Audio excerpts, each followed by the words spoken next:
ढूंढ के निकालिए। 3 plus log 343 by एक minute, 3 plus log 343 by 2 plus 1 by 2 plus 1 by 2 2 log 49 by 49 by 4 plus 1 by 3 log 1 by 125. अच्छा, plus यहाँ या डिनोमिनेटर में? सर यहाँ हाँ ठीक है, प्लस सर नीचे नीचे डिनोमिनेटर में हाँ 1 बाई 3 लॉग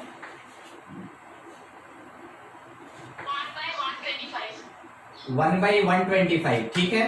और बस इतना ही है। इतना ही, चलिए देखिए सबसे पहला चीज, ठीक है, ये जो पार्ट है ना, पहले हम आपको इसके बारे में थोड़ा समझा दें, ठीक है, इस पार्ट के बारे में। इसमें क्या क्या प्रॉपर्टी होगा, यूज थोड़ा ध्यान से देखते चलिएगा।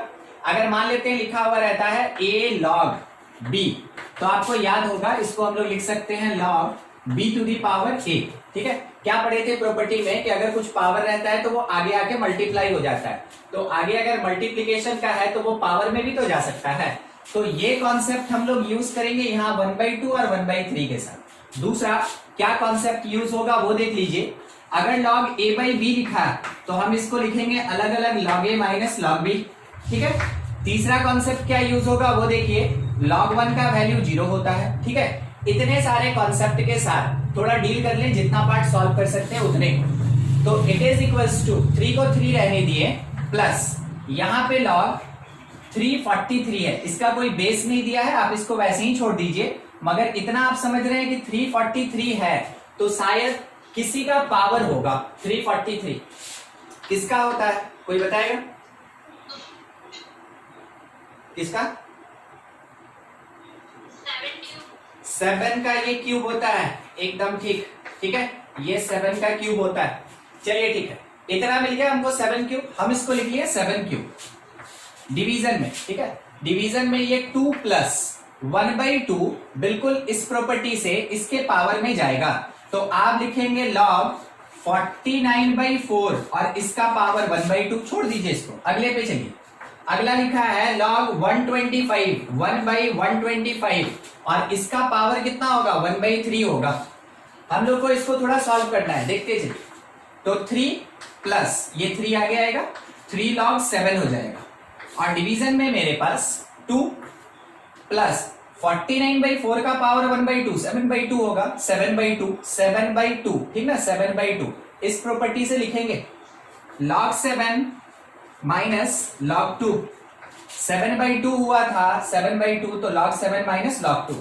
अगला 1/25, 125 का पावर 1/3, ये 5 होगा, तो 1/5 log में, तो log 1 माइनस log 5 ये आएगा। देखिए हर एक जगह पे अब आपको थोड़ा समझ में आना चाहिए कि हम करना क्या चाह रहे थे और किए कैसे। देखिएगा, जिसको राउंड कर रहा है ना, थोड़ा एक बार ध्यान से देखिएगा। 1 का तो छोड़ ही दीजिए, एक्सेप्शनल केस होता है। ये सब का सब प्राइम नंबर है, जितना भी राउंड किया है सब का सब प्राइम नंबर है। तो क्या मीनिंग हुआ, लॉग में जब कभी भी कंपोजिट नंबर दिया रहता है आप उसको प्राइम नंबर में कन्वर्ट कीजिए, उसके बाद ही सॉल्व करने के लिए आगे प्रोसीड कीजिए। पहला बात ये हुआ, कर दिए हैं सबको।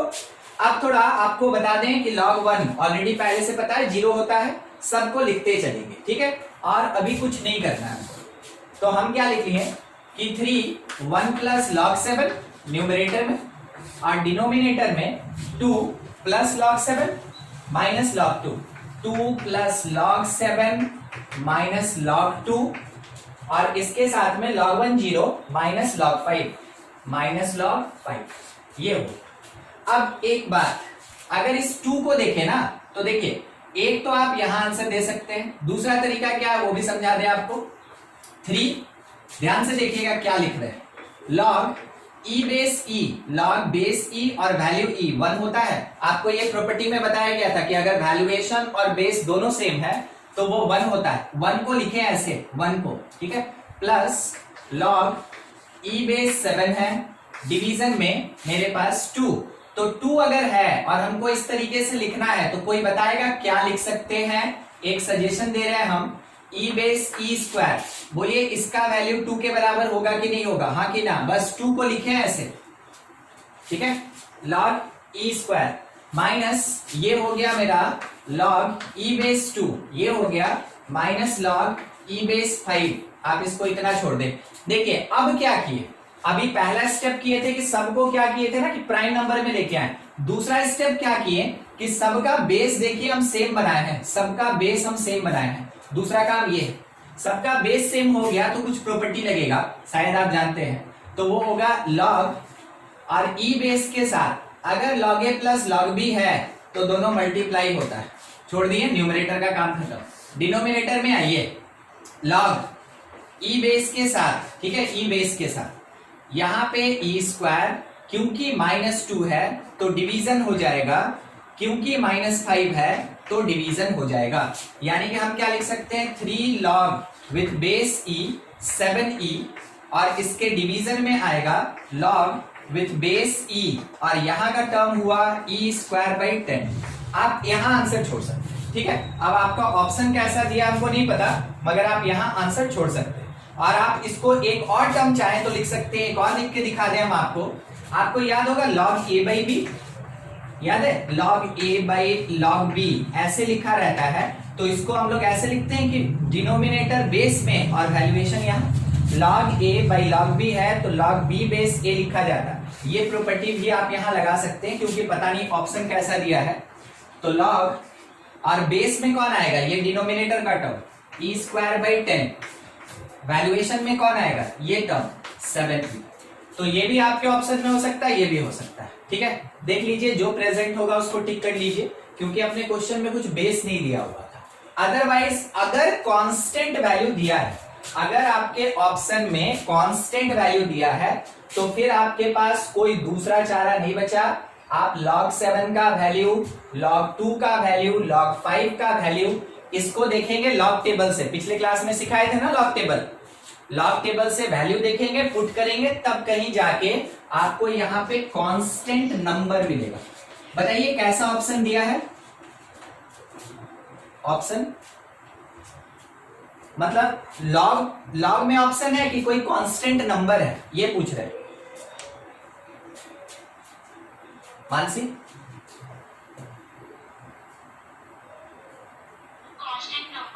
कांस्टेंट नंबर है तो हम आपको बता दिए, ठीक है। अगर लॉग में दिया ऑप्शन तो यहां लाके छोड़ दीजिए। अगर कांस्टेंट नंबर है तो आपको फिर यही काम करना पड़ेगा। और क्या करना होगा, लॉग टेबल से log 7 देखिए क्या होता है, log 2 कितना होता है, log 5 कितना होता है, वैल्यू पुट कीजिए और सॉल्व कीजिए, ठीक है। यहां से आपको कांस्टेंट आंसर मिलेगा। कर लेंगे ना इतना काम, वैल्यू पुट करना है। 2 का मतलब आप क्या देखिएगा, मतलब लॉग टेबल में किसका रो देखेंगे, 2 का मतलब नहीं पता, अच्छा 2 का मतलब है ना वहां पे आप 20 देखेंगे, ठीक है। 2 का मतलब 20 के रो में फर्स्ट कॉलम जो होगा वही वैल्यू देगा, ठीक है। और ये वैल्यू कितना होता है ना वो बता दे आपको, 0.301 होता है। फिर उसके बाद log 5, हम यहाँ पे थोड़ा लिस्टिंग करते हैं, देखते चलिएगा। आपको टेबल में मिल गया तो बहुत बढ़िया, अगर नहीं मिला तो आप यहां से लिख सकते हैं, यहीं पे लिख रहे हैं, ठीक है। देखिए log 2 का वैल्यू जो होता है वो 0.301 होता है, ठीक है। log 5 जो होता है ये 0.47 होता है। log 7 जो है, log 7 ये 0.699 होता है, जिसको हम लोग लगभग लेके चलते हैं, ठीक है, 0.7 लेके चलते हैं। अच्छा हमको लग रहा है हम थोड़ा सा मिस्टेक किए हैं। log 5 जो होता है ये 0.7 होता है, और log 7 जो है ये लगभग 0.84 के करीब होता है, ठीक है। वो आप टेबल से देख लेंगे। तो टेबल में देखना क्या है, 2 कहने का मतलब आपको 20 देखना है, 3 कहने का मतलब आपको 30 देखना है, 7 कहने का मतलब 70 का रो देखेंगे, ठीक है। 5 कहने का मतलब हो गया 50 का रो देखेंगे, समझे। ऐसे टेबल से देख के आप वैल्यू निकाल के भी पुट कर सकते हैं, तब कहीं जाके कांस्टेंट आंसर आएगा। और नहीं तो फिर उसके बाद आपको लॉग में आंसर छोड़ना पड़ेगा, ठीक है। चलिए नोट करें, कुछ डाउट है तो पूछ लीजिए इसमें। पिछले क्लास में सीट जो मिला था लॉग का आपको बनाना चाहिए, उससे लॉग में फ्लुएंसी आएगा। और जितना प्रॉपर्टी बताए हैं 10 से 11 जितना प्रॉपर्टी बताए हैं उसी के बेसिस पे सारा क्वेश्चन बनेगा। हो गया, हटा दे। और किसी का कोई डाउट? एक ही क्वेश्चन था मानसी, ठीक।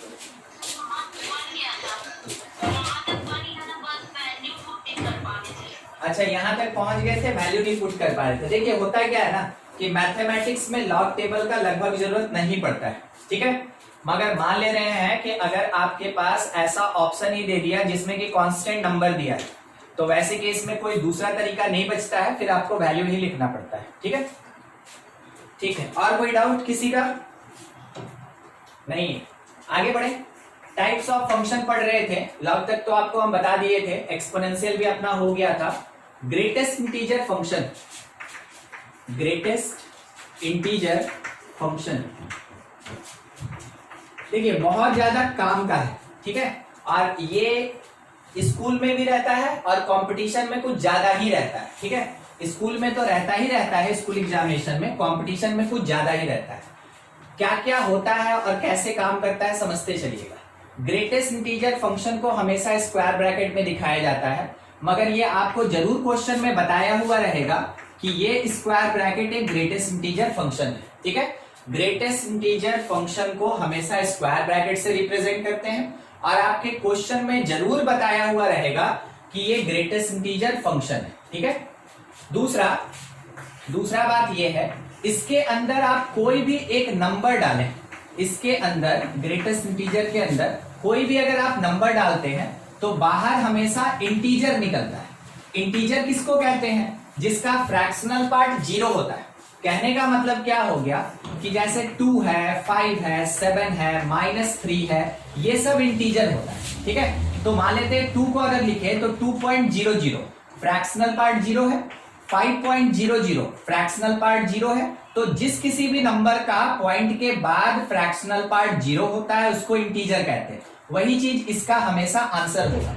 ये इसका कैरेक्टरिस्टिक है, कॉमन कैरेक्टरिस्टिक है, प्रॉपर्टी है, उसी पे पूरा का पूरा फंक्शन काम करेगा ग्रेटेस्ट इंटीजर।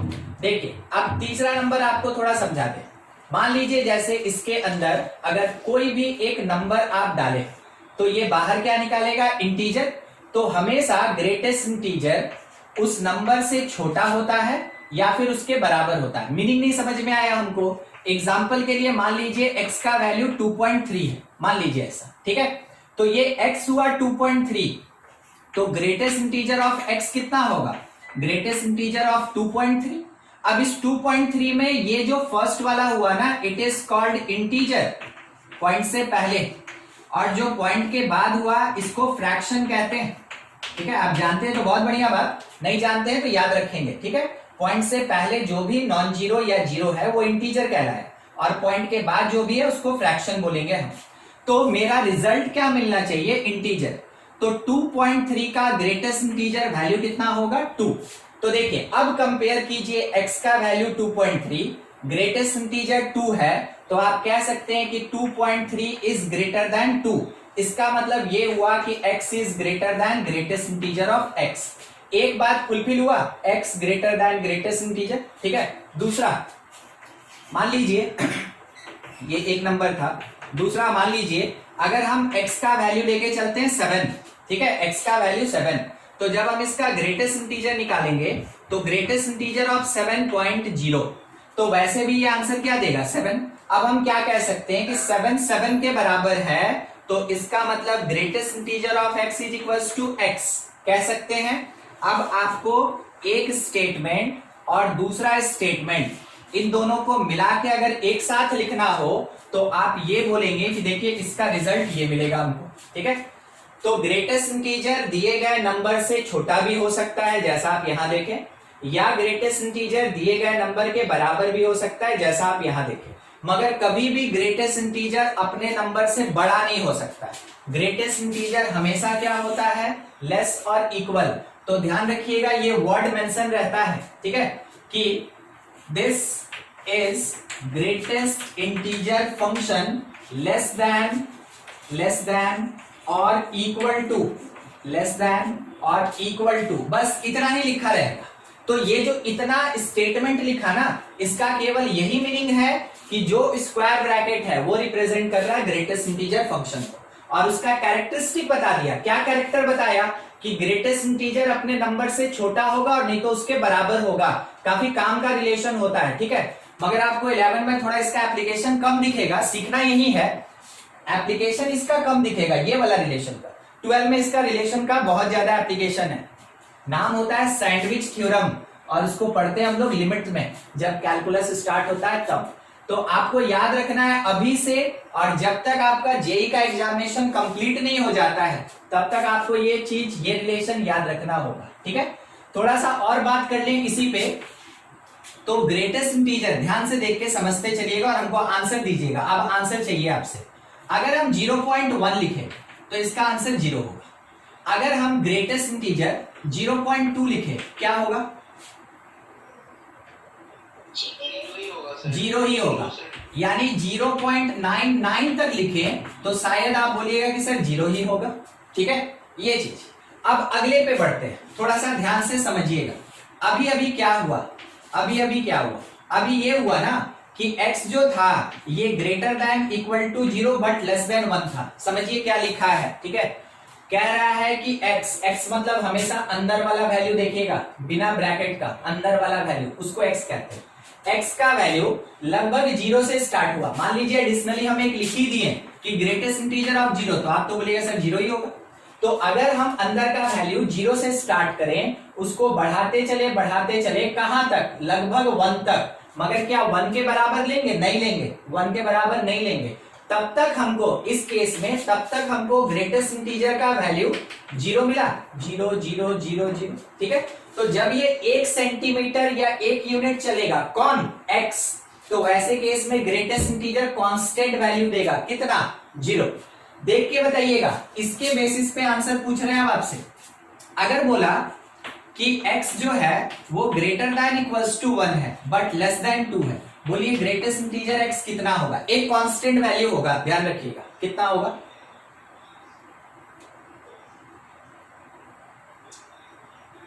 नहीं पता चल पा रहा है तो देखिए क्या करना चाहिए आपको। सबसे पहले ये पुट करना चाहिए, तो 1 देगा। फिर आपको इससे थोड़ा बड़ा, तो थोड़ा बड़ा लगभग 1.2 पुट करना चाहिए, तो क्या देगा? 1। उससे थोड़ा बड़ा 1.7 पुट करना चाहिए, बोलिए क्या देगा? 1। आप 2 नहीं पहुंच सकते हैं मगर 2 से छोटा तो रह सकते हैं।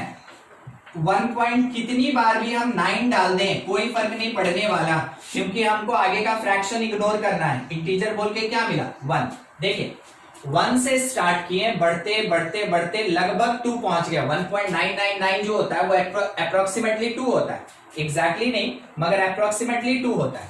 तो जब x का वेरिएशन 1 से स्टार्ट होके 2 से लेस रहेगा, तब तक ग्रेटेस्ट इंटीजर हमको क्या प्रोवाइड कर रहा है? 1, ठीक है। क्या प्रोवाइड किया? 1। दूसरा, अब देखिए फिर से एक बार, अगर ये बोला गया कि x का value greater than equals to 2 but less than 3 है, अगर आप कोशिश करके आंसर दे दे तो बहुत बढ़िया।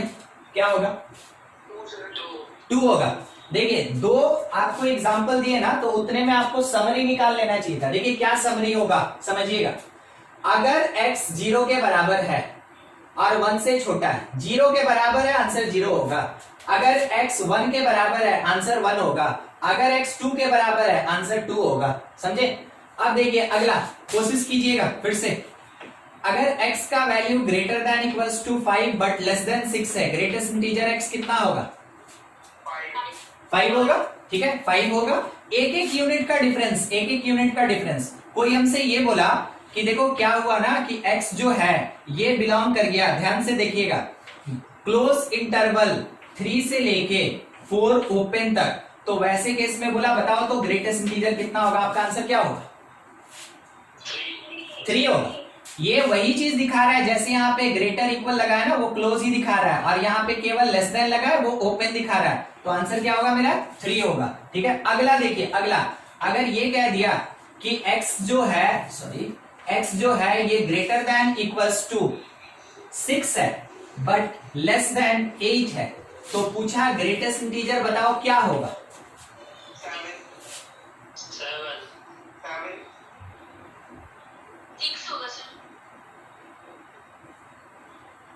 दोनों मिला दीजिए, दोनों मिला दीजिए, 6 और 7 दोनों होगा। देखिए कोई कोई बोला सर 6 होगा, कोई कोई बोला सर 7 होगा, हम बोले दोनों मिला दीजिए। देखिए क्यों क्यों क्यों, यहां पे 6 से लेके 8 तक अगर आप समझे ना ध्यान से, 6 से लेके ओपन 8 तक बीच में आपको 7 तो मिलेगा ही मिलेगा। तो देखिए अभी तक हम जितना डिस्कशन किए, 1 है, 2 है, 3 है, 4 है, जितना डिस्कशन किए हर जगह हम 1 यूनिट का बात किए, तो आप 1 डिजिट आंसर दिए। मगर ये लास्ट वाले में देखिए 6 से 8 कितने का डिफरेंस, 2 यूनिट का। तो अगर हम 2 यूनिट का बात किए तो 6 से 7 तक 6 मिलेगा, मगर 7 से 8 तक 7 मिलेगा। तो अगर पूरा पूछा कि 6 से 8 तक क्या मिलेगा, तो आप बोलेगा देखिए 6 और 7 दोनों मिलेगा। समझे क्या बोला गया वहां पे, 6 और 7 दोनों मिलेगा। जब x का वैल्यू 6 से 8 तक रहेगा तो दोनों मिलेगा। कहां से कहां तक 6 मिलेगा, कहां से कहां तक 7 मिलेगा, दोनों चीज आपको समझ में आ रहा है। अगर बोल दिया, चलिए थोड़ा एडिशनल बात, अगर बोल दिया कि x बिलोंग कर रहा है, ध्यान से देखते चलिए, ओपन, ठीक है ना, ओपन ओपन 3 से लेके 9 तक ओपन, तो बोलिए तो ग्रेटेस्ट इंटीजर x क्या क्या हो सकता है?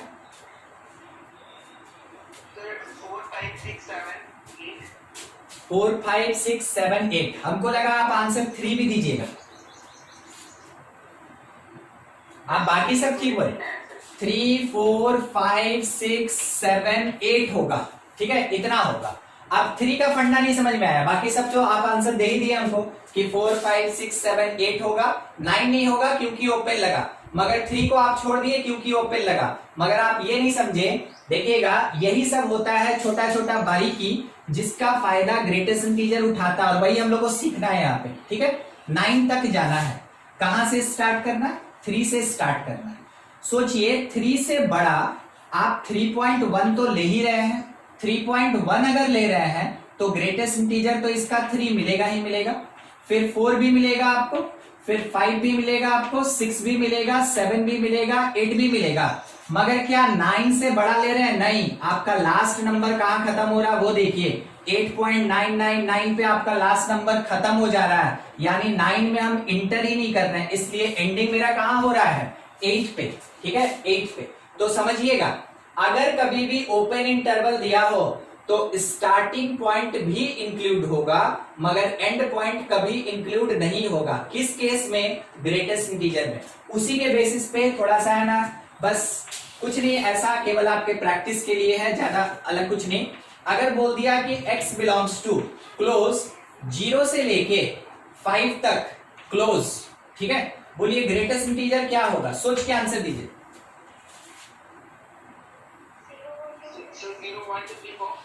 0 1 2 3 4 5 होगा कि नहीं?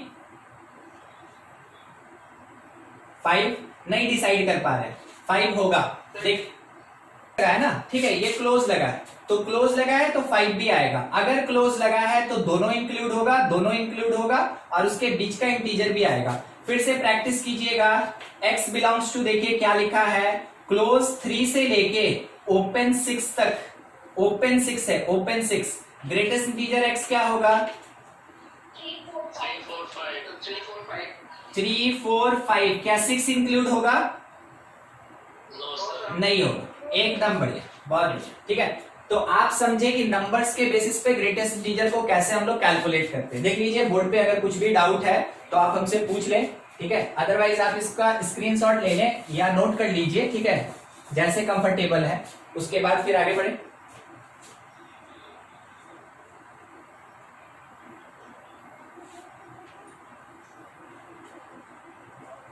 आपको इसका कैरेक्टर समझना है कि ये काम कैसे करता है। देखिए अभी जैसे हम बात कर रहे थे तो थोड़ा हम अब ग्राफ पे चल रहे हैं, फिर उसके बाद फिर आएंगे इस पे, तो डिस्कस कर रहे हैं graph of greatest integer function. देखते चलिए, सबसे पहले कुछ कुछ वैल्यू ले लें, जैसा आपसे बात किए थे, x अगर 0 के बराबर है और इससे छोटा है 1 से, ठीक है, अगर x का वैल्यू 1 के बराबर और 2 से छोटा है, अगर x का वैल्यू 2 के बराबर और 3 से छोटा है, तो हम लोग देख चुके हैं इसका ग्रेटेस्ट इंटीजर वैल्यू हमको 0 मिलेगा, इसका ग्रेटेस्ट इंटीजर वैल्यू हमको 1 मिलेगा, इसका ग्रेटेस्ट इंटीजर वैल्यू जो होगा वो हमको 2 मिलेगा। अभी 3 पे ही बात कर रहे हैं, उसके बाद आपको फिर आगे दिखाएंगे। अब देखिएगा, ग्राफ थोड़ा बनाना है तो एक्स एक्सिस और वाई एक्सिस, ठीक है, ध्यान से समझिएगा। वाई पे किसका वैल्यू जाएगा? ग्रेटेस्ट इंटीजर का वाई पे वैल्यू जाएगा, ठीक है। एक्स का जो रेंज है वो किस पे जाएगा? वो एक्स एक्सिस पे जाएगा, ठीक है। तो हम यहां पे नंबर कुछ लिख लें, 0 1 2 3 4, ठीक है। इधर साइड में भी वैसे ही बढ़ रहे हैं, 1 2 3, ठीक। बस अभी पॉजिटिव पॉजिटिव पे बात कर रहे हैं, फिर नेगेटिव पे आएंगे। देखिए, जब मेरा x 0 के बराबर है, स्टार्टिंग पॉइंट का बात है, ठीक है। जब मेरा x 0 के बराबर है तो y का वैल्यू भी कितना है? 0, यानी स्टार्टिंग पॉइंट कौन सा होगा? ऑरिजिन। उसके बाद हम x का वैल्यू बढ़ते गए कहां? 1 तक, मगर y मेरा नहीं बढ़ा। ध्यान दीजिएगा, x का वैल्यू 0.1 0.2 0.3 0.4 x बढ़ रहा है, मगर y कांस्टेंट बना हुआ है, कितना? 0। तो उसका ग्राफ ऐसे चलेगा, ठीक है, ऑन एक्स एक्सिस, क्योंकि यही जगह होता है जहां y 0 होता है। मगर 1 पे पहुंच के क्या हुआ? तो 1 पे इंक्लूड नहीं होगा, एक वॉइड होगा। हमको नहीं समझ में आया क्या बोले?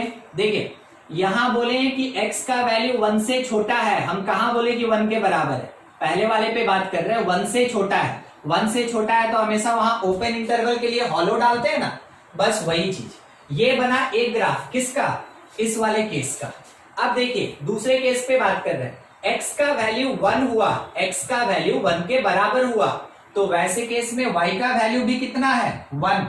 तो स्टार्टिंग पॉइंट कहां होगा? x1 y1, x1 y1 यहां होगा। उसके बाद देखते चलिएगा, x1 से बढ़ते बढ़ते 2 जा रहा है, मगर ग्रेटेस्ट इंटीजर यानी y बढ़ा नहीं, वो 1 ही रह गया। तो क्या होगा? सीधा ऐसे जाएगा, कहां तक? 2 तक, और 2 पे फिर से क्या? हॉलो। अगला देखिए, x का वैल्यू 2 हुआ, x का वैल्यू 2 के बराबर हुआ, और y भी कितना है? 2। स्टार्टिंग पॉइंट x का 2 y का 2 यहां मिलेगा, ध्यान से देखिएगा, x का 2 y का 2 स्टार्टिंग पॉइंट। x 2 से लेके 3 तक गया, 2 से लेके 3 तक, और y मेरा 2 का 2 बना हुआ है, तो सिंपल ऐसे चलेगा, ये स्ट्रेट लाइन, ठीक है। कहां तक? 3 तक, 3 तक। देखिए, ये हुआ ग्राफ ग्रेटेस्ट इंटीजर का, ऐसा होता है। अगला अब खींचना हो, पैटर्न तो देख के समझ गए ना, अगला खींचना हो तो 3 पे जाएंगे और यहां से लेके आगे बढ़ेगा। अगला खींचना हो 4 पे जाएंगे, लेके आगे बढ़ेगा। अगला 5 पे जाएगा, आगे बढ़ेगा, ठीक है। ये ग्राफ बन गया किसका? ग्रेटेस्ट इंटीजर का। देखते चलिएगा, इसको अगर हम केवल ऐसे मिला दें, इससे क्या होगा कि कम से कम हमको ये पता चलेगा कि कौन से पॉइंट का हम डिस्कशन कर रहे हैं, ताकि आपको दिखे कि हम कौन सा वैल्यू लेना चाहते हैं, ठीक है। क्या आपको ये स्टेप स्टेप टाइप नहीं दिख रहा है, जैसे सीढ़ी होता है, ठीक है, स्टेप टाइप? Yes, sir. चलिए, ठीक है। तो हम ही लोग को नहीं दिख रहा है, ये मैथमेटिशियंस को भी दिखा था। तो जो ग्रेटेस्ट इंटीजर फंक्शन होता है, इसका एक नाम और होता है स्टेप फंक्शन। इसको स्टेप फंक्शन भी कहते हैं। इसका एक और नाम होता है called floor function. Floor function, देखिए, फ्लोर फंक्शन का मीनिंग नहीं समझे? अगर आप इस पे अज्यूम कीजिए चल रहे हैं, तो आपके कांटेक्ट में फ्लोर आ रहा है, ना कि रूफ आ रहा है, ठीक है। आपके कांटेक्ट में जमीन पे चल रहा है ना, तो जब हम यहां चढ़े तो फ्लोर के कांटेक्ट में, यहां चढ़े फ्लोर के कांटेक्ट में, यहां चढ़े फ्लोर के कांटेक्ट में। इस कारण से ग्रेटेस्ट इंटीजर का एक और नाम होता है फ्लोर फंक्शन। तो ग्रेटेस्ट इंटीजर जो लेस और इक्वल होता है उसको स्टेप फंक्शन भी कहते हैं, फ्लोर फंक्शन भी कहते हैं, ठीक है। इतने के बेसिस पे अब हम थोड़ा पीछे आना चाहेंगे। देखिएगा, जैसे चल रहा है वैसे ही थोड़ा पीछे आना चाहेंगे, तो हम नंबर्स ले लें थोड़ा। यहां पे मेरा -1 है, यहां पे भी मेरे पास -1 है, इस जगह पे -2, यहां पे -2, यहां पे मेरा -3, इस प्लेस पे -3। बस इतने पे बात करेंगे। थोड़ा हम आपको ये भी दे दें कि नंबर्स देखने में थोड़ा आसानी रहे, ठीक है, कि कौन कहां जाएगा उस टाइप। देखिए, इसी पैटर्न को फॉलो करके क्या हम एक लाइन ऐसे बना सकते हैं, हाँ कि ना? देखिए, इसी पैटर्न को फॉलो करके एक यूनिट नीचे, Yes, sir. ठीक है, एक और ऐसा, ठीक है, एक और ऐसा, सही है। ये सब स्ट्रेट लाइन है, कैसे भी बने। देखिए ये हुआ मेरा ग्रेटेस्ट इंटीजर। अब पीछे वाला बात हमको नहीं समझ में आया नेगेटिव का, हम आपको समझा रहे हैं, ध्यान रखिएगा। क्या होगा कि अगर आप ग्रेटेस्ट इंटीजर के अंदर -2.3 डालेंगे तो आंसर निकलेगा -2 -1 मतलब -3। देखते चलिएगा केवल, अभी हम कुछ नहीं पूछेंगे आपसे। अगर इसके अंदर आप लिखें -7.1 तो ये निकलेगा -7 -1 मतलब -1, ठीक है। अगर आप इसके अंदर डालें -5 तो बाहर निकलेगा केवल -5। क्या मीनिंग हुआ? मीनिंग ये हुआ कि अगर ग्रेटेस्ट इंटीजर के अंदर कोई रियल नंबर डालें जो कि इंटीजर नहीं है, ग्रेटेस्ट इंटीजर के भीतर नेगेटिव रियल नंबर जो कि इंटीजर नहीं है, तो वैसे केस में जो भी इसका इंटीजर होगा 1 यूनिट और लेस हो जाएगा। अगर वो प्योर इंटीजर है, नेगेटिव है मगर प्योर इंटीजर है, तो वही इंटीजर आंसर होगा। अब इतने पैटर्न के बेसिस पे एक दो बात बताइएगा। अगर लिखा है 3.2 तो आप आंसर देंगे 3। अगर लिखा है -3.2 आप आंसर क्या दीजिएगा?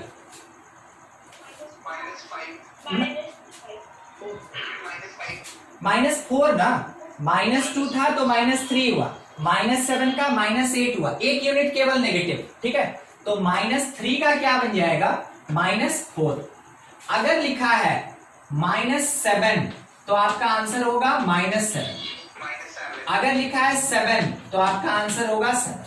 देखिए ये है positive real number non integral, negative real number non integral, integral negative, integral positive. तो जब भी इंटीजर रहेगा तो नेगेटिव हो या पॉजिटिव हो, पूरा का पूरा इंटीजर ही बाहर निकलता है। मगर बाय द वे अगर नॉन इंटीग्रल है जिसका फ्रैक्शन कुछ है तो वैसे केस में नेगेटिव होने पे 1 यूनिट उसको और नेगेटिव दे देते हैं हम लोग। तो सोच के आंसर दीजिएगा। अगर लिखा है -0.3 आंसर बोलिए। -1 जितना इंटीजर उसमें एक -1, जितना इंटीजर उसमें एक -1, ठीक है। तो कितना? -1। अगर लिखा है -5 तो क्या निकलेगा? -5। अगर लिखा है -5.1 2 3 4 5 6 1 बोलिए। -6 मतलब कितना भी छोटा हमको कोई मतलब नहीं। अगर यहाँ नॉन इंटीजर आया फ्रैक्शन में तो नेगेटिविटी 1 यूनिट बढ़ जाएगा, ठीक है। ये इसका कैरेक्टर हुआ और ये इसका ग्राफ हुआ। बिल्कुल ग्राफ इसी बात को फॉलो करता है, ठीक है। ग्राफ इसी बात को फॉलो करता है। अब इसके साथ अगर हम डोमेन का बात करें तो देखिए डोमेन क्या होगा? तो क्या हम x लेने में कहीं भी पीछे हट रहे हैं? इधर तो पूरा ग्राफ बढ़ता जा रहा है और इधर -x भी ले रहे हैं। ध्यान से देखेंगे तो आप समझेंगे हम पॉजिटिव नंबर भी लिए, हम नेगेटिव नंबर भी लिए और हम कहीं ना कहीं इससे पहले शायद 0 भी लिए थे, यहीं पे तो लिए हैं अभी भी 0।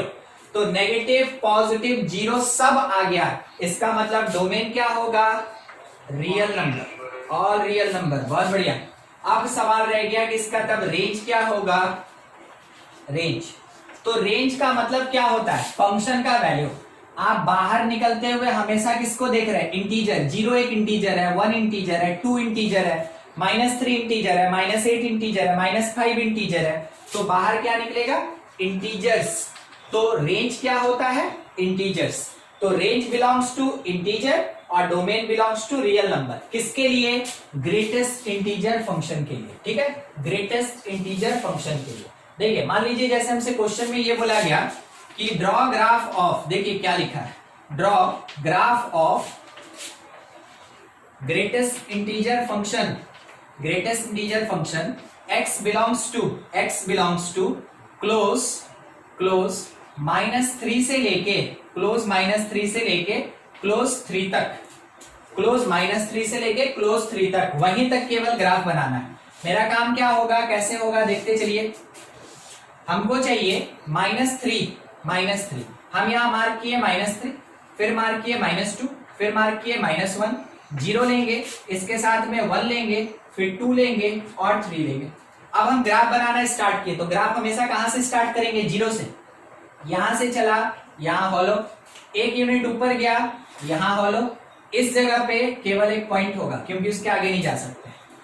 -1 से 0 में ऐसे जाएगा हॉलो, थोड़ा नीचे ऐसे जाएगा हॉलो, थोड़ा नीचे यहां जाएगा हॉलो।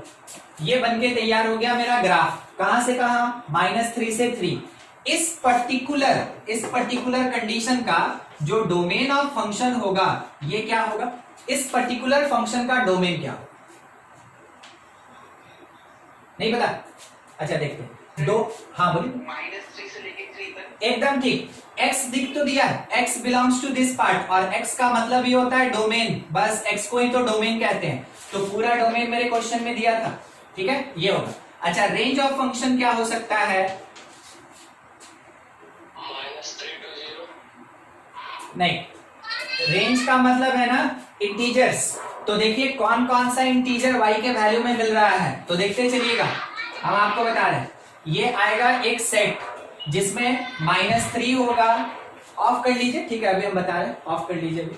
-3 होगा, -2 होगा, -1 होगा, 0 होगा, 1 2 और 3 होगा। सेट है, सेट। केवल इतना ही इंटीजर इसका आंसर होगा, वही इसका रेंज होगा। रेंज का मतलब, ग्रेटेस्ट इंटीजर के रेंज का मतलब इंटीजर्स। तो -3 से 3 तक जो जो इंटीजर आएगा वही ग्रेटेस्ट इंटीजर का रेंज होगा, ठीक है। इसी बेसिस पे आप ग्राफ नहीं बनाएंगे, केवल डोमेन और रेंज पे बात करेंगे। देखिएगा क्वेश्चन में दिया fx जो है वो ग्रेटेस्ट इंटीजर x है, इतना बता दिया आपको, ठीक है। वो क्या है? Greatest integer function. बोला पहले क्वेश्चन में कि अगर x बिलोंग कर जाए ओपन -2 से लेके 7 क्लोज तक, तो डोमेन बताओ क्या होगा? बोलिए डोमेन क्या होगा? -2 से 7। एकदम ठीक, जो x का वैल्यू है वो मेरा डोमेन होगा। क्वेश्चन दिया तो दिया, हमको तो निकालने बोला, हम निकाल दिए। रेंज ऑफ फंक्शन क्या होगा? रेंज ऑफ फंक्शन एक सेट होगा, पहले हम हिंट दे दें, क्या क्या? -1 से लेके एकदम ठीक, -1 0, ठीक है, -1 0 होगा। हमको लगा -2 भी होगा शायद, देखते हैं ना, डील कर लेंगे। -2 -1 0 1 2 3 4 5 6 7, ठीक है। अब बोलिए इसमें से अगर किसी भी नंबर पे डाउट है तो हम उसका एक्सप्लेनेशन दे देंगे रेंज में। -2 पे डाउट है? -2 पे नहीं, सब क्लियर है? चलिए अगर क्लियर है तो हम एक्सप्लेन नहीं करेंगे, फिर हम दूसरे क्वेश्चन पे बढ़ेंगे। अदरवाइज अगर किसी भी एक नंबर पे डाउट है कि सर ये कैसे आया या ये कैसे आया, तो आप उसके लिए पूछ लीजिए, हम उसके लिए एक्सप्लेन कर देंगे आपको, ठीक। तो क्लियर है ना? मगर हम सोच रहे हैं कि थोड़ा आंसर देने में आप लोग थोड़ा आगे पीछे हुए थे, हम बता दें इसके बारे में, ठीक है। -2 से बड़ा एक नंबर, मान लीजिए x मेरा -1.5, -2 से बड़ा होगा, -1.5। अगर इसका ग्रेटेस्ट इंटीजर निकालेंगे ना -1.5, तो देखिए क्या सीखे थे, इंटीजर तो निकलेगा, एक और माइनस होगा, तो क्या मिल जाएगा? -2। इसलिए -2 को भी इंक्लूड किया, ठीक है। अगर किसी नंबर में और डाउट है या बोर्ड पे किसी भी लाइन में कुछ डाउट है तो पूछ लीजिए। यही है ग्रेटेस्ट इंटीजर। अब इसका प्रॉपर्टी देखा जाएगा। नेक्स्ट हम जी नंबर पॉइंट पे थोड़ा बात कर लें।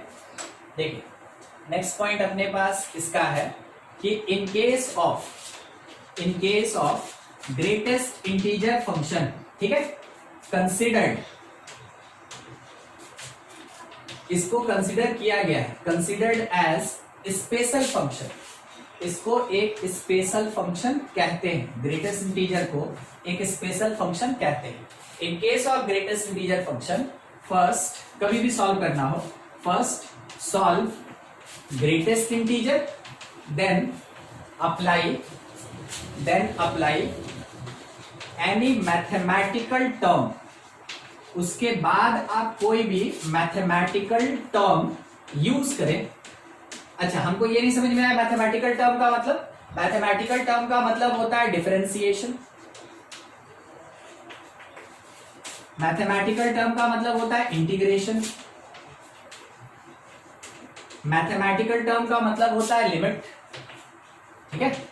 तो जब तक ग्रेटेस्ट इंटीजर है, जब आप उसका प्रॉपर्टी लगाइएगा उसके बाद ही आप उसका डिफरेंशिएशन कर सकते हैं, उसका इंटीग्रेशन कर सकते हैं या उस पर लिमिट लगा सकते हैं। ठीक है, आप डिफरेंशिएशन और इंटीग्रेशन फिजिक्स में थोड़ा देख लीजिए, मेन ये मैथमेटिक्स का पार्ट है और पता नहीं क्यों 11 में दिया ही नहीं है। ठीक है, 11 में इसका थोड़ा सा इंट्रोडक्शन लेना है, इसका थोड़ा सा इंट्रोडक्शन लेना है, ये तो बिल्कुल नहीं है मैथमेटिक्स में।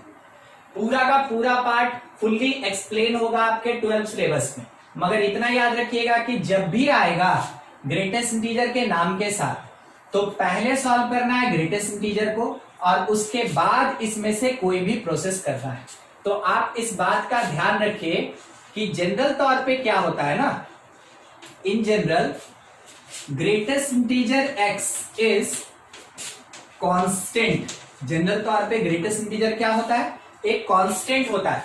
अगर कोई आपसे बोल दिया कि देखो बाबू क्या करो ना कि डी डी एक्स निकाल के दिखाओ ग्रेटेस्ट इंटीजर x का, आपका आंसर क्या होगा, ये 0 होगा, क्योंकि आप ये सीखे हैं एक कांस्टेंट का डिफरेंशिएशन कितना होता है, 0।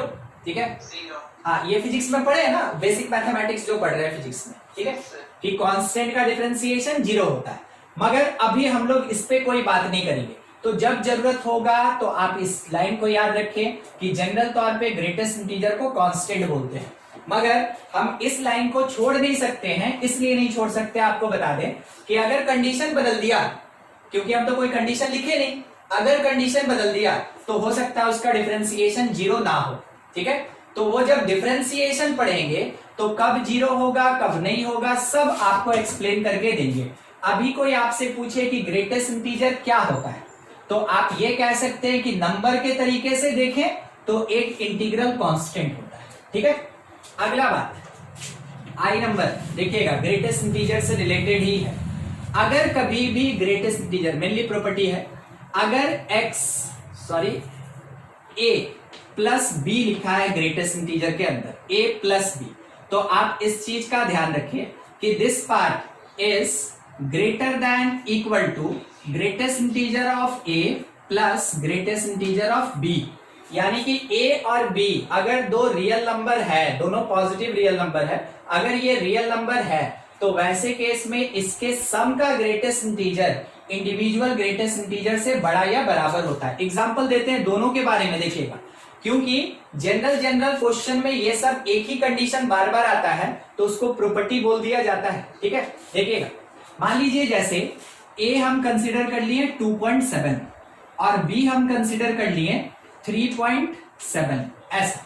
ठीक है, तो देखिए पहला चीज हम greatest integer a plus b निकालना चाहते हैं तो हम लिखेंगे 2.7 प्लस 3.7 और इसको सॉल्व अगर कर ले हम लोग तो यहीं पे हमको क्या मिला, 6.4 मिला। ठीक है, तो ग्रेटेस्ट इंटीजर वैल्यू हमको कितना मिलेगा, 6, रहने दीजिए। ठीक है, दूसरा ग्रेटेस्ट इंटीजर a, तो ग्रेटेस्ट इंटीजर a का मतलब 2.7 का ग्रेटेस्ट इंटीजर वैल्यू कितना होगा, 2। ग्रेटेस्ट इंटीजर ऑफ b, तो b का ग्रेटेस्ट इंटीजर मतलब 3.7 का ग्रेटेस्ट इंटीजर, तो ये हमको कितना मिलेगा, 3। अब अगर हम दोनों को ऐड कर दें, मतलब ग्रेटेस्ट इंटीजर ऑफ a और b को अगर हम ऐड कर दें तो 2 प्लस 3 हमको क्या मिल गया, 5। अब कंपेयर करने के लिए ये है और ये है, आप कंपेयर कीजिए और देखिए कौन बड़ा कौन छोटा, तो आपको पता चला a प्लस बी बड़ा और जो greatest integer a plus greatest integer b वो छोटा हो गया। तो ये ग्रेटर दैन वाला कॉन्सेप्ट मेरा ट्रू हो गया।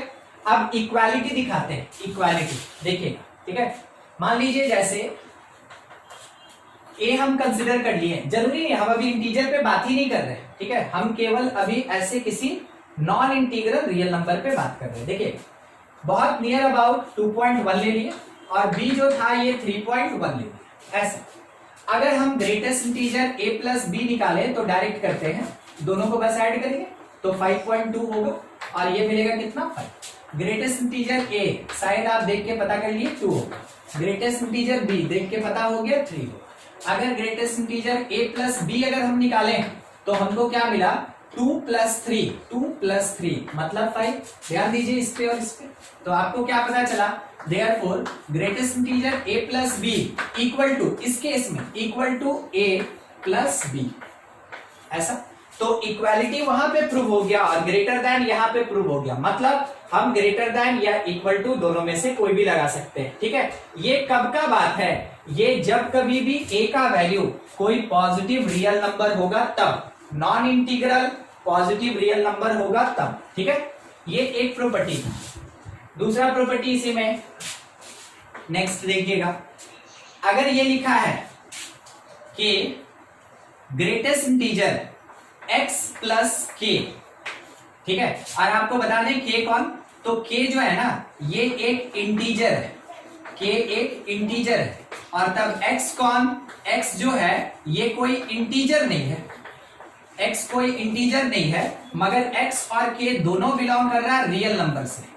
देखिए यहां पे आपको बताया जाता है कि कौन क्या है, मगर आप इसको कभी नहीं समझेंगे कि इतना हार्ड बात बोल दिया गया। ये आपके क्वेश्चन में इसलिए मेंशन होता है ताकि स्टूडेंट ये समझे कि क्वेश्चन थोड़ा हार्ड है, मगर एक्चुअल में क्या होता है वो आपको इंफॉर्मेशन दे रहा होता है, ठीक है। इसका क्या मीनिंग हुआ बताएं, ये ऐसा है x प्लस 3 टाइप का, ऊपर लिखा है x प्लस 5 टाइप का, मतलब x प्लस 1 टाइप का, ऐसा चीज ये है। बस यही वो बोलना चाह रहा है, ये जो बात है ना यहाँ ये यही कहना चाह रहा है, ठीक है।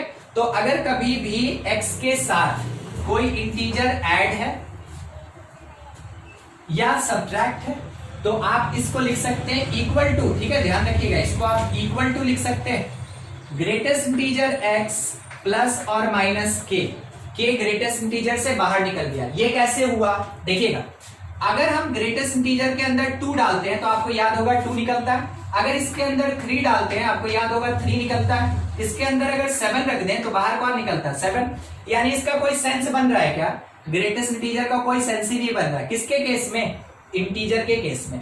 तो जब भी इंटीजर होगा तो वैसे केस में उस नंबर को आप बाहर निकाल के विदाउट ग्रेटेस्ट इंटीजर लिख सकते हैं। वही काम किए, x क्योंकि नॉन इंटीग्रल था ग्रेटेस्ट इंटीजर में फंस के रह गया, k कांस्टेंट था इंटीजर था इसलिए ग्रेटेस्ट इंटीजर से बाहर निकल गया। इसका क्या मीनिंग, एक तो एग्जांपल दिखाते हैं।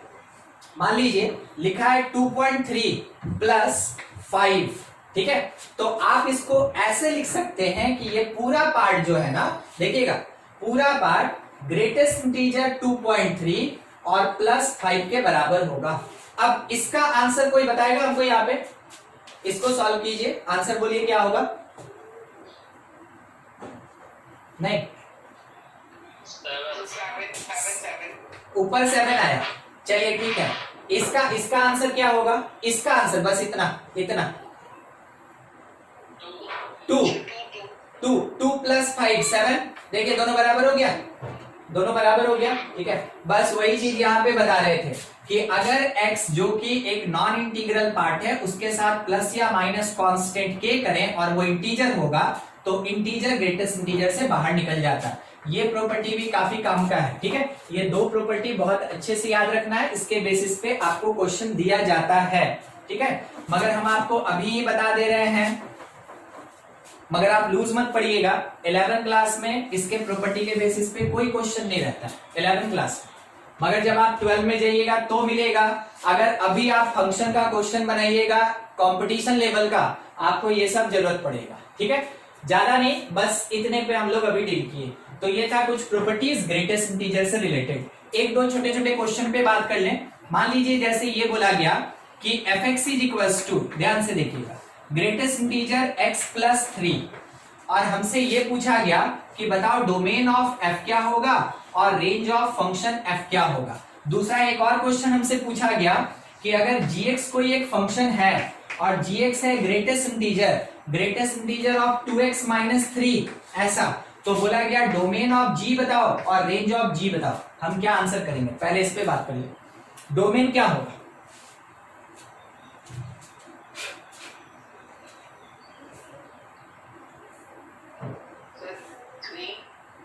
थ्री।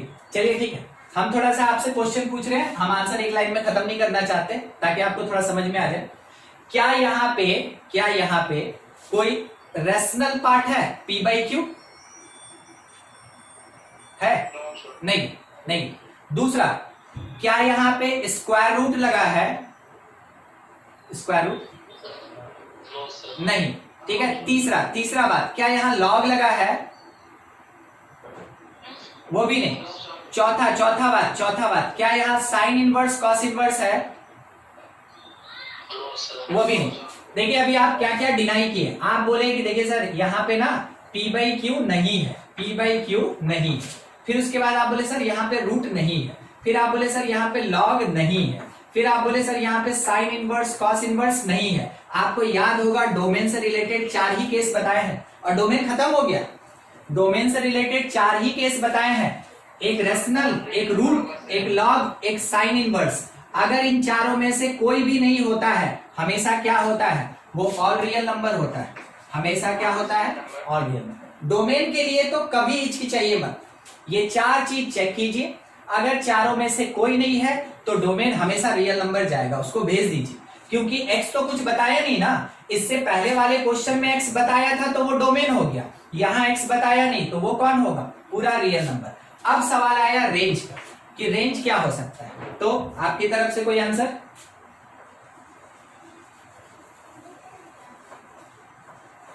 चलिए ठीक, थोड़ा सा हम आपसे फिर बात कर ले तो आपको आंसर देने में आसानी होगा। अच्छा सोचिए, क्या ये नेगेटिव इंटीजर दे सकता है, हाँ कि ना? Negative integer? हाँ, मान ले रहे किसी को अगर डाउट है ना तो x के जगह -7 पुट करके सोचिए।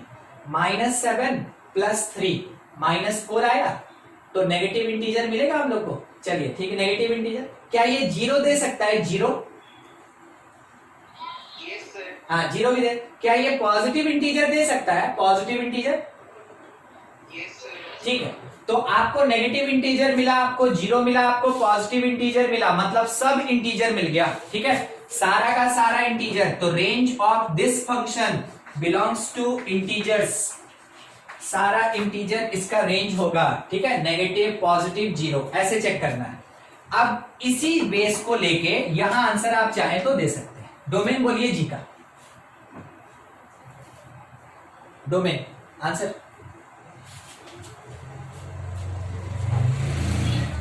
हाँ रियल नंबर। इतना संकोच क्या करना है? Real number, real number. ठीक है, अच्छा रेंज क्या होगा? रेंज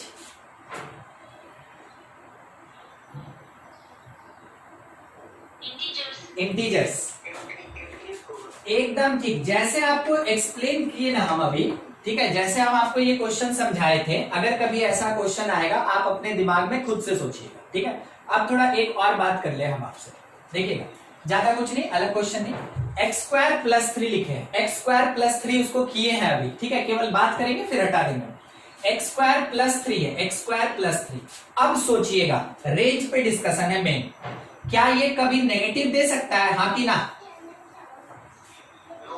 कभी नहीं दे सकता। x² हमेशा पॉजिटिव होगा और +3 करें पॉजिटिव। क्या ये कभी 0 दे सकता है? 0?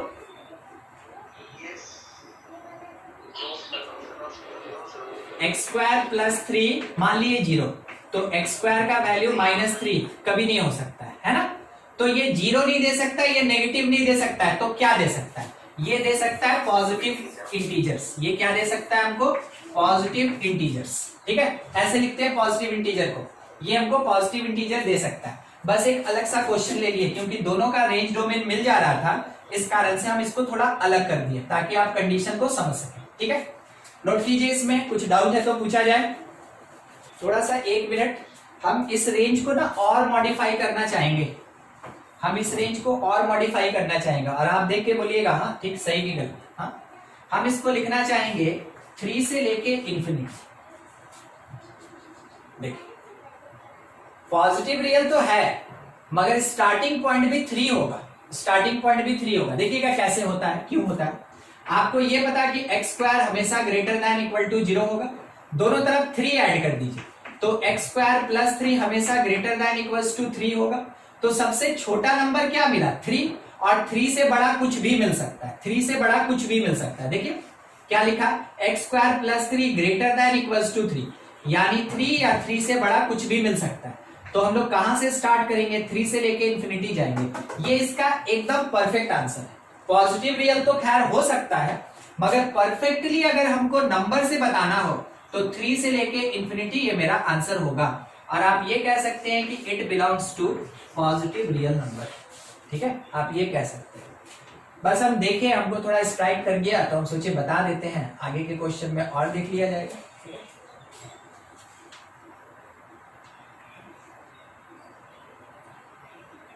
चलिए आगे थोड़ा बात कर लिया। अब इसमें देखिए नेक्स्ट हम लोग बात करने वाले हैं जो फंक्शन पे, उसका नाम है फ्रैक्शनल पार्ट फंक्शन।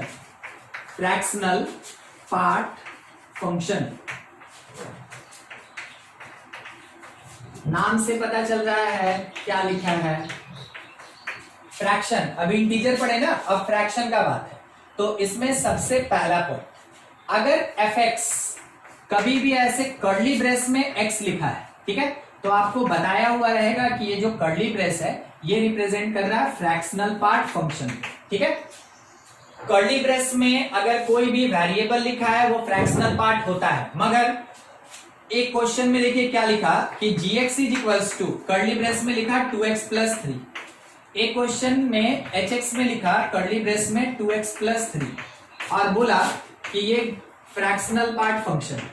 क्वेश्चन में बताया हुआ रहेगा हमेशा, अगर बोला है तभी ये कर्ली ब्रेस फ्रैक्शनल पार्ट है, अगर नहीं बोला है इसका मतलब ये सिंपल ब्रैकेट, ये सिंपल ब्रैकेट, ध्यान रखिए, ठीक है। तो ब्रैकेट है तो कुछ नहीं, हटा देना है उसको, हाँ, जैसे यूज करते हैं वैसे यूज करना है। आपको याद होगा, आप पढ़े होंगे, इसको छोटका ब्रैकेट बोलते हैं, इसको बड़का ब्रैकेट बोलते हैं और इसको मंझला ब्रैकेट बोलते हैं, ठीक है। ये क्या होता है, एकदम छोटा वाला स्मॉल ब्रैकेट, ये हो गया सबसे लार्जेस्ट, और ये हो गया मीडियम या मॉडरेट, वैसा वाला। तो आप बिल्कुल ब्रैकेट की तरह इसको यूज करेंगे, ठीक है। अगर आपके क्वेश्चन में ये बोल दिया कि नहीं भाई देखो क्या है कि ये जो फ्रैक्शनल पार्ट है ना, ये जो फ्रैक्शनल पार्ट है ये कर्ली ब्रेस है, ये कर्ली ब्रेस फ्रैक्शनल पार्ट को दिखा रहा है, तो इसका कैरेक्टर लग जाएगा, ठीक है। अंतर समझिएगा, जरूरी नहीं कि हर एक कर्ली ब्रेस यही होता है, जब तक इसका नाम नहीं लिया जाए आपके क्वेश्चन में बिल्कुल मेंशन रहता है, ठीक है। तो आप उसमें 1% का भी डाउट नहीं रखेंगे, अगर लिखा है तो यूज करेंगे, कहीं ना कहीं क्वेश्चन में ये जरूर लिखा रहेगा, ठीक है, तभी जाके होगा। ये कर्ली ब्रेस में कुछ लिखा वो फ्रैक्शनल पार्ट फंक्शन कहलाता है। दूसरा यूज कैसे करेंगे वो देखिए, मान लीजिए जैसे फ्रैक्शनल पार्ट, इसके अंदर कोई भी रियल नंबर डाला जाए, पॉजिटिव या नेगेटिव कोई भी रियल नंबर डाला जाए, बाहर हमेशा निकलेगा फ्रैक्शन, बाहर हमेशा क्या निकलेगा, फ्रैक्शन। किसको कहते हैं फ्रैक्शन, 0.2, 0.1, 0.5 उसको फ्रैक्शन कहते हैं। यानी कि नेक्स्ट टेक्निकल बात देखिएगा, अगर x बिलोंग कर जाए रियल नंबर से तो fractional part of x greater than equal to 0 होता है और ये लेस देन 1 होता है, ठीक है। अगर x बिलोंग कर जाए कोई भी रियल नंबर से तो फ्रैक्शनल पार्ट ऑफ x हमेशा फ्रैक्शन होता है, जो 0 से स्टार्ट होके कहां तक जाएगा, 1 से लेस तक। अब इसका मीनिंग समझा रहे हैं, देखिएगा, अगर अंदर लिखा 2.53, बाहर निकला 0.53, ओनली फ्रैक्शन, ये हुआ मेरा फ्रैक्शन, ये तो मेरा इंटीजर है, ठीक है, ओनली फ्रैक्शन बाहर। अगर लिखा हुआ है 0.79 तो वैसे केस में आप बोलेंगे 0.79 ही होगा, ठीक है। अगला, अगर लिखा है 11.202 तो बाहर क्या आएगा, पॉइंट के बाद वाला पूरा 0.202 फ्रैक्शन बाहर निकलेगा। ये हो गया पॉजिटिव रियल। अब थोड़ा इंटीजर पे देखिए, अगर अंदर लिखा हुआ है 15 तो क्योंकि इंटीजर है बाहर निकलेगा 0, ठीक है। अगर अंदर लिखा हुआ है 7 तो क्योंकि इंटीजर है बाहर निकलेगा 0, ठीक है। हमेशा इंटीजर का फ्रैक्शनल पार्ट कितना होता है, 0 होता है। अगला, अब नेगेटिव पे बात कर रहे हैं, नेगेटिव को खास करके समझिए। अगर लिखा है -1.3, -1.3 तो देखिए बाहर क्या निकलेगा, 1 माइनस 0.3, आप सॉल्व कर ले, जो आना है आएगा, ठीक है।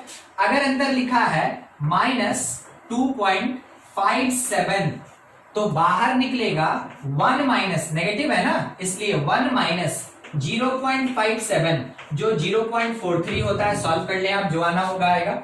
अगर अंदर लिखा है -5 बाहर निकलेगा 0, क्योंकि ये तो इंटीजर है, ये इंटीजर है, तो जब भी ऐसा पॉइंट के बाद नॉन जीरो हो और वो नेगेटिव हो, 1 में से फ्रैक्शन को माइनस करते हैं। कोई भी नॉन जीरो फ्रैक्शन कंटेन करने वाला अगर कोई भी रियल नंबर है जो नेगेटिव है तो उसका फ्रैक्शनल पार्ट 1 माइनस फ्रैक्शन होता है, 1 माइनस फ्रैक्शन होता है। ठीक है, देख के इतने के बेसिस पे थोड़ा बताइएगा, अगर फ्रैक्शनल पार्ट लिखा -0.4 तो क्या लिखेंगे हम यहां?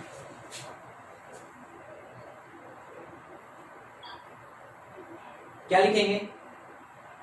1 minus 0.4. एकदम ठीक। 1 माइनस 0.4 जो सॉल्व होके 0.6 देगा वो आंसर। अगर अंदर लिखा -3.25 क्या लिखेंगे?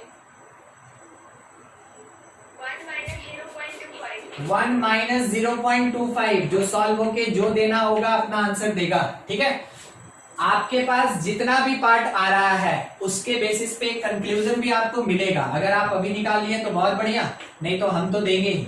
बोलिए क्या आंसर होगा? 0.25। Sorry sir, 0.75। एकदम ठीक, 0.75। बस यही चीज हम लोग को पहचानना है।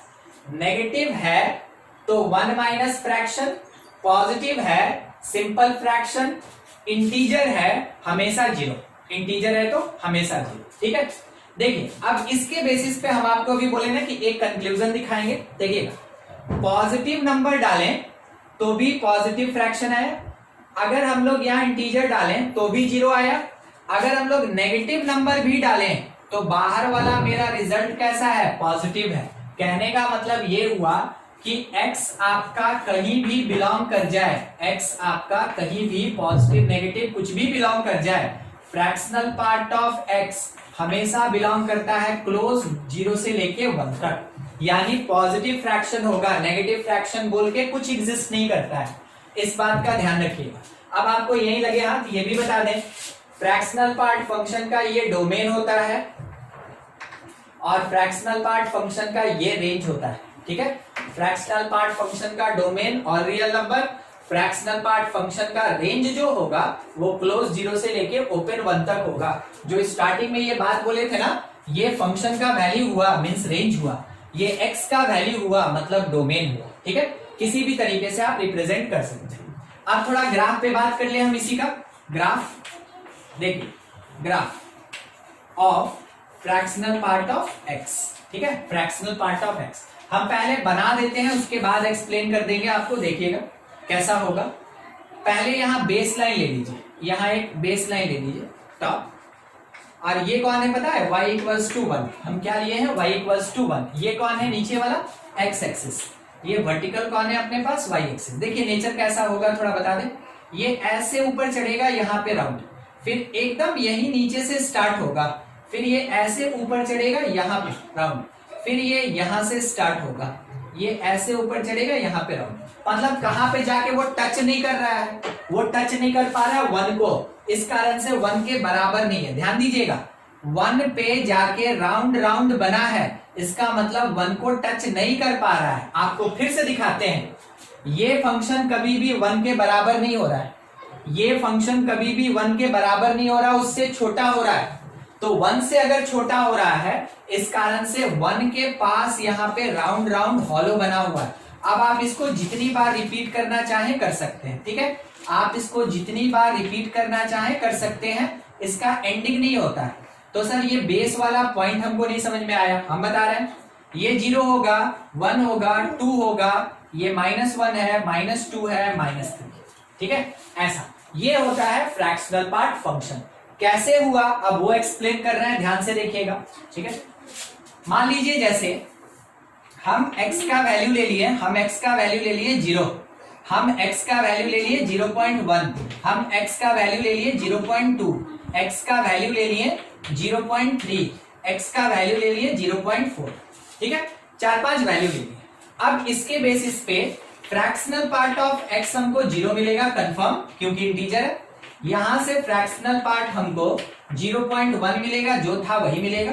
फिर से फ्रैक्शनल पार्ट ऑफ x हमको 0.2, 0.3 और 0.4 ही मिलेगा। तो देखिए जो जो x का वैल्यू है वही वही तो मेरे y का वैल्यू है। तो x और y अगर दोनों बराबर हो जाए तो ध्यान रखिएगा फिगर ऐसे होता है, ग्राफ ऐसे चलता है। आपको याद होगा शायद fx is equals to x, आपको बताए थे आइडेंटिटी फंक्शन, ग्राफ ऐसे बनता है। शायद ये सेकंड फंक्शन ही था, सेकंड या थर्ड फंक्शन ही था, ग्राफ ऐसे बनता है, ऐसे। बस x और y दोनों बराबर होता जा रहा है, x y दोनों बराबर होता जा रहा है, इस तरीके से ग्राफ चलेगा। ठीक है, घर पे इसको खुद से एनालाइज कीजिएगा कि कैसे आया, एक बार जरूर देखिएगा, और अगले क्लास में अगर जरूरत पड़ेगा तो हमसे जरूर पूछिएगा। अभी हम आपको बता रहे हैं अगर fx इक्वल्स टू x है मतलब y इक्वल्स टू x है, जितना x है उतना ही y मिला। हमेशा लाइन का नेचर ऐसा होता है, सेकेंड या थर्ड नंबर फंक्शन आपको स्टार्टिंग में ही बताए थे हम, देखिएगा ऐसे बनता है। तो ये बना ऐसे ऊपर गया, जैसे 1 पे पहुंचा नीचे, फिर ऊपर गया, जैसे 2 पे पहुंचा नीचे, और फिर उसके बाद ऊपर चढ़ा। ये ग्राफ होता है किसका, फ्रैक्शनल पार्ट ऑफ x का। तो आपको समझ में आ जाए ये, घर पे एक बार बढ़िया से देखिएगा तो बहुत बढ़िया। अगर नहीं समझ में आया आप अगले क्लास में हमसे जरूर पूछें। तीसरा एक और बात बता दें, अगर उसके बाद भी नहीं समझ में आया तो याद रखिएगा फ्रैक्शनल पार्ट का ग्राफ ऐसे बनता है। ठीक है, क्योंकि आपको केवल ग्राफ का जरूरत होगा तो वहां पे और कुछ नहीं पूछा जाता है, केवल ग्राफ ड्रॉ करने बोला जाता है। तो आप ग्राफ कम से कम बना के आएंगे। अब देखिए y का वेरिएशन 0 से लेके 1 तक, that is called range. x में कोई लिमिट ही नहीं है, ये पीछे भी ऐसे बढ़ेगा, आगे भी ऐसे बढ़ेगा, इस कारण से x बिलोंग्स टू और रियल नंबर हो रहा है। देखिए बोर्ड पे पूरा का पूरा फ्रैक्शनल पार्ट फंक्शन है, अगर कुछ दिक्कत है तो पूछिए, नहीं तो थोड़ा 1-2 पॉइंट और है इस पे डिस्कस कर देंगे, खत्म किया जाए इसको। यही अपना लास्ट फंक्शन है जो हम लोग को अभी 11 क्लास तक पढ़ना है।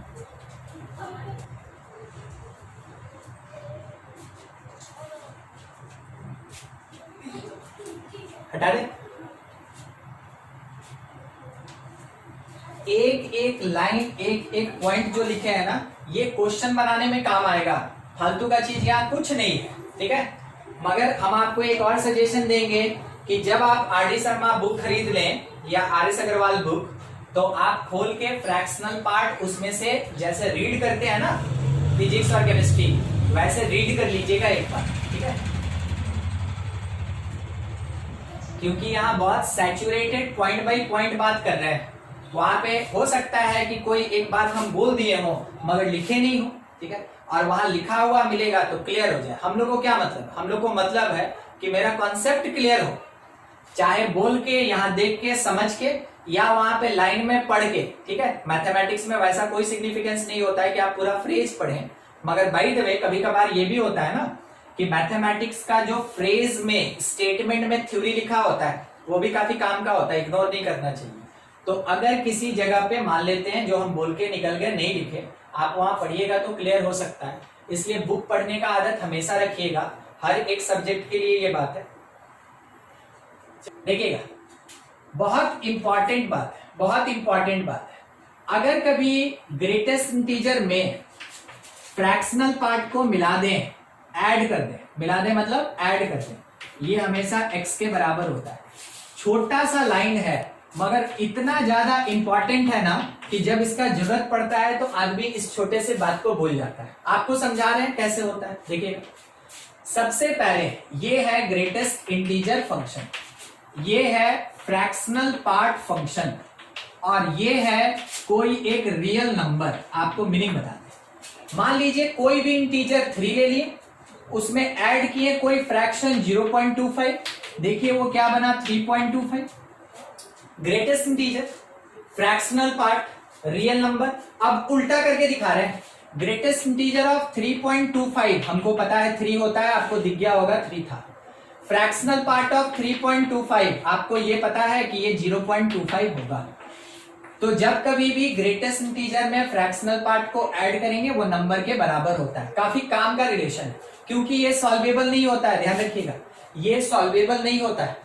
सॉल्वेबल कैसे होगा, x में से इसको घटाइएगा तब जाके सॉल्वेबल होगा। काम का चीज क्या रिलेशन कि फ्रैक्शनल पार्ट को सॉल्व करने के लिए आपको इतना लिखना ही पड़ेगा, तब जाके आप सॉल्व कर सकते हैं, तभी जाके फ्रैक्शनल पार्ट को सॉल्व कर सकते हैं। अगर फ्रैक्शनल पार्ट का कहीं भी क्वेश्चन आ गया तो आप जब तक इसको इसमें बदलिएगा नहीं तब तक आप उसको सॉल्व नहीं कर सकते। इसलिए आपको बताया गया और बोला गया कि काफी ज्यादा इंपॉर्टेंट है। ठीक है, दूसरा एक और चीज, अगर ये बोल दे, कोई बोल दे क्वेश्चन कि देखो क्या हुआ ना कि एक नंबर का फ्रैक्शनल पार्ट x के बराबर है, एक नंबर का फ्रैक्शनल पार्ट अगर x के बराबर है, ठीक है, यानी उसी नंबर के बराबर है, तो आप तुरंत बोलिएगा इसका मतलब हुआ कि x जो है वो प्योर फ्रैक्शन है। तो हमको मीनिंग नहीं समझ में आया कि क्या होता है प्योर फ्रैक्शन और क्या होता है मिलावटी फ्रैक्शन। देखिए, अगर x बिलोंग करे 0 से लेके 1 तक, वन ओपन है, इसको बोलते हैं प्योर फ्रैक्शन। ठीक है, इसको बोलते हैं प्योर फ्रैक्शन। अगर बोला गया 1.75 ये फ्रैक्शनल वैल्यू कंटेन कर रहा है, मगर ये प्योर फ्रैक्शन नहीं है, इसमें इंटीजर भी है और इसमें फ्रैक्शन भी है। अगर बोले 0.75, आप बोलिएगा इंटीजर के नाम पे 0, क्या 0 आज तक कुछ कर पाया है? केवल मल्टीप्लिकेशन डिवीजन में कुछ करता है। ठीक है, बाकी तो वैसा सिग्निफिकेंस नहीं है। तो यहां पे अगर 0 इंटीजर रहे और फ्रैक्शन नॉन जीरो हो, then it is called pure fraction. अगर कभी बोला कि फ्रैक्शनल पार्ट फंक्शन अपने नंबर के बराबर है, तो आप खुद से समझेंगे, क्वेश्चन नहीं बोलेगा, क्वेश्चन आपको ये बोलेगा, आपको समझना होगा कि x बिलोंग करेगा 0 से लेके 1 तक। ठीक है, ऐसा केस मिलेगा आपको। तो कोई बता सकता है हमको x मिलना मतलब आपको शायद डोमेन तो मिल गया, रेंज कोई बोलेगा? रेंज इसके लिए रेंज नहीं, अच्छा नहीं, रेंज भी यही होगा। ये था x जो डोमेन, और यही तो है मेरा फंक्शन। तो फंक्शन का वैल्यू x के बराबर है, फंक्शन का वैल्यू x के बराबर है। x मिला, डोमेन मिला, फंक्शन का वैल्यू मिला, रेंज मिल गया हमको, बस दोनों बराबर होना चाहिए। ठीक है, तो अभी वाला जो पार्ट है ना, ये काफी ज्यादा एप्लीकेबल होता है किसी भी क्वेश्चन में। तो आप इसको थोड़ा अच्छे से देख लें, समझ लें, कुछ दिक्कत तो हमसे पूछ लें। और इंडिपेंडेंटली इन सब पे क्वेश्चन नहीं रहता है, ये किसी क्वेश्चन का पार्ट होता है। मतलब ये डिफरेंशिएशन में यूज में आएगा, ये इंटीग्रेशन में यूज में आएगा, ये लिमिट में यूज में आएगा, कंटिन्यूटी डिफरेंशिबिलिटी में यूज में आएगा, उन सब जगह पे ये काम में आता है। ठीक है, ये काम में आता है, ये अकेला क्वेश्चन नहीं होता है। ठीक है, मगर जब आप इसका प्रॉपर्टी और कैरेक्टरिस्टिक जानिएगा तभी आप इसका क्वेश्चन बना सकिएगा। नहीं तो कोई स्टूडेंट होता है, जहां देखा किसी क्वेश्चन में कि फ्रैक्शनल पार्ट ऑफ एक्स दिया, वो बोला मेरे लिए क्वेश्चन नहीं है, छोड़ के आगे बढ़ो। ऐसे कीजिएगा तो कितना क्वेश्चन छोड़िएगा? 25 तो क्वेश्चन ही रहता है जेईई मेन में मैथ से, और उसमें से हम आपको अभी गारंटी दे दे रहे हैं कि इसमें से लगभग है ना 5 से 7 क्वेश्चन में आपको फ्रैक्शनल पार्ट और ग्रेटेस्ट इंटीजर और लॉग और एक्सपोनेंशियल मिलेगा ही मिलेगा। ठीक है, इतना रहेगा ही रहेगा। तो जब आप इसको छोड़ दिए 5 से 7, तो बाकी बच गया आपके पास कितना? 18 से 20 क्वेश्चन। अगर 18 से 20 क्वेश्चन में अलजेब्रा है, कोऑर्डिनेट है, ठीक है, उसमें भी ऐसा ऐसा टर्म्स होता है, केवल इसी में थोड़ी होता है, वो दूसरे जगह पे भी मिलेगा। वैसे छोड़ते चलिएगा तो बनाने के लिए बचेगा 5 क्वेश्चन, और 5 क्वेश्चन एकदम सही भी बना के आइएगा तो भी सिलेक्शन मिलेगा। ठीक है, तो फिर काहे का क्या फायदा मेरे साल भर और 2 साल पढ़ने का कि हम 5 ही क्वेश्चन बना के आए? तो पढ़ना ऐसे है कि अगर कुछ हार्ड भी लगे तो हमको बार बार पूछना है, हमको बार थ्योरी पढ़ना है, ताकि वो हमको हल्का लगने लगे। नहीं समझ में आएगा, हम लोग है ना, आप पूछिए, थोड़ी आपको बोला जाएगा कि नहीं चलो नहीं बताए। ठीक है, हो सकता है कि क्लास में कभी कभार आप एक ही क्वेश्चन को 2-4 बार पूछिएगा तो आपसे बोला जाएगा कि नहीं देखो इसको बता दिया गया है, तो तुम बाद में हमसे पूछ लेना, ये जरूर बोला जाता है। ठीक है, मगर ऐसा नहीं बोला जाता कि नहीं बताएंगे, जाओ जो करना है पढ़ लो। ठीक है, जैसे पढ़ना है पढ़ो, नहीं बोला जाता है, टीचर ऐसे बोलता ही नहीं। ठीक है, तो आपको हम फिर से सजेस्ट कर रहे हैं, पूरा फंक्शन मेरा खत्म हो गया है, types of function not chapter, types of function मेरा खत्म हो गया है। आप इसको पूरा पढ़ लीजिएगा। अगले क्लास में इसका कुछ एप्लीकेशन है, उसमें हम लोग कॉम्पोजिशन भी पढ़ेंगे, और उसके साथ हमको जहां तक उम्मीद है ना चैप्टर अपना खत्म हो जाएगा। ठीक है, तो इतना काम करके बैठिएगा, पढ़ के बैठिएगा, और कुछ नहीं बनाना है आपको, आप पढ़ के बैठिएगा। लॉग अगर बनाना बाकी रह गया तो बना लीजिएगा, बाकी पढ़ के बैठिएगा। अगले क्लास में हम लोग इसको खत्म करेंगे। ठीक है, कोई डाउट आज के क्लास में किसी पॉइंट पे? कुछ नहीं, ठीक। चलिए ठीक है, फिर खत्म करते हैं। Thank you.